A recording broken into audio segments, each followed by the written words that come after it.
Well, let's talk about Mercury in Taurus and the law of attraction.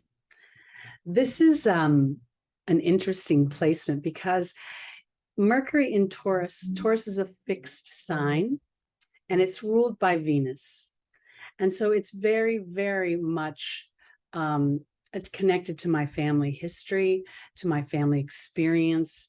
And this is where the childhood imprint becomes very, very powerful when it comes to the I think and I speak dynamics of Mercury. In case you did not watch the introduction video, these videos are talking about the I think and the I speak element of Mercury in a very personal way, and how those dynamics play with the laws of attraction, because that what you think of and that what you speak of is made manifest in your physical experience. So when we look at the idea of Mercury being in the second house, there's going to be a sense of tradition attached to it, a sense of enjoyment of things that have come before, in some ways, I want to say. And I think that this is going to require the person with Mercury in Taurus to really identify whether or not the established thoughts that were imprinted upon you as a child through the family experience serve what you want to experience in this life's journey. The second house rules our voice. So while technically Mercury rules Gemini and Virgo, there's a sense of my voice, what I speak here in Taurus being, I guess the way I want to put it is, we think of Taurus as the voice, and we think of it as a singing voice, a creative voice. And I feel like with Mercury here, there's an opportunity to use my voice creatively, that even if there is an established pattern of challenge within the family dynamic or within your own personal family history, that you can now take the ideas of, does this personally serve me now, or am I dragging my history into my future?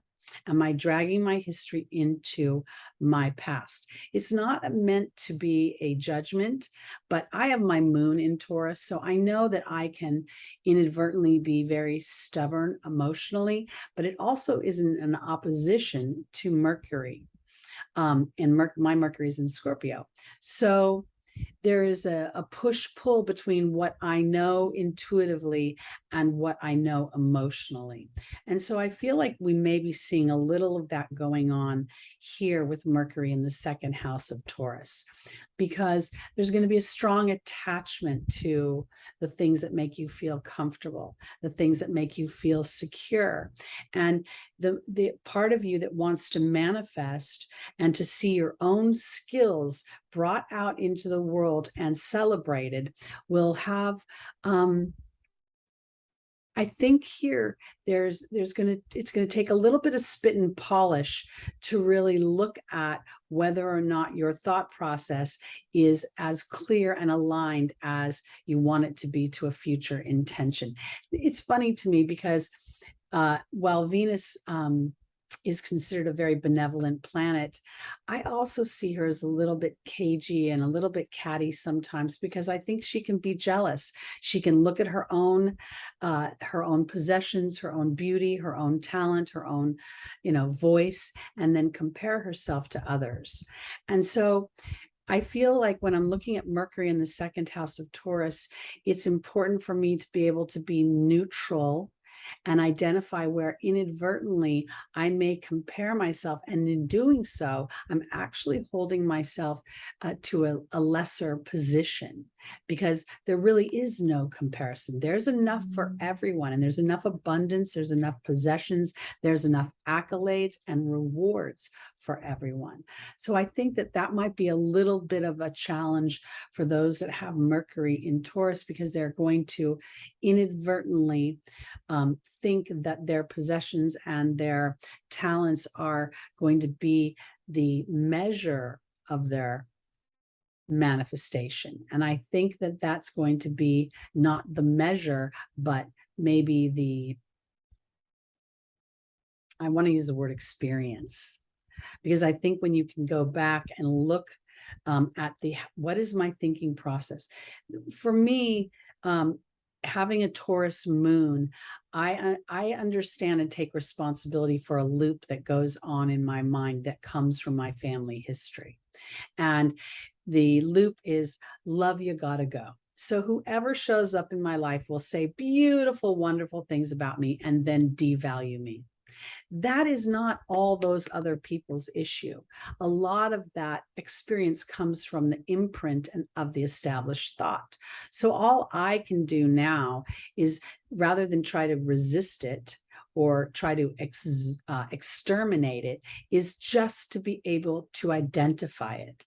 And in doing so, I'm slowing the roll. It's almost like putting yourself in a Mercury retrograde, slowing the roll of the planet, thereby allowing a new opportunity to come in as the law of attraction offers me a new experience. And then my job as the Mercury in Taurus is to be brave enough to walk through that experience and be curious enough to allow that experience to rewrite what it is I've known from before. This is a little bit of a challenge because Taurus is a very family-oriented sign and very much connected to others and their perception of the Taurian. So when our mind is connected to this dynamic, we're going to really want other people to celebrate our thoughts, celebrate our intellect, find value in it.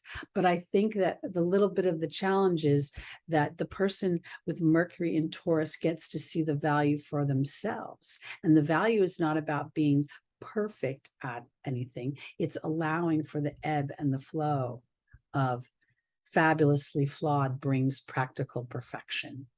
That's the way I want to put it. All right, so that's my take on Mercury in Taurus and the law of attraction. Hope this helps you. Oh, let me see if I can give you a process to implement a little bit. I would like to take the Venusian dynamic of Taurus and apply mercurial things to it. So I want to offer it this way. Before you manifest or before you go into identifying your thought process, allow yourself to do something fun or something that makes you feel at home or cozy.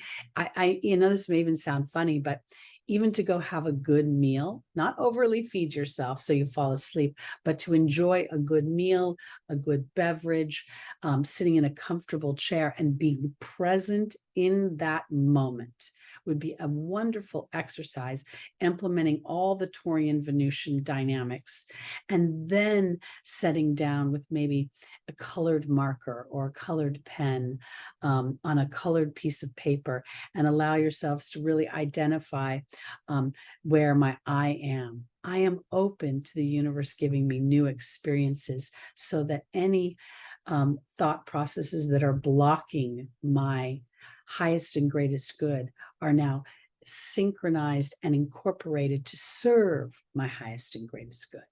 It's really this sort of bravery between digging deep, not criticizing, and then being able to flow into something that feels like a warm, cozy cushion and pillows and place to relax. All right, I hope that made sense. On to the next video.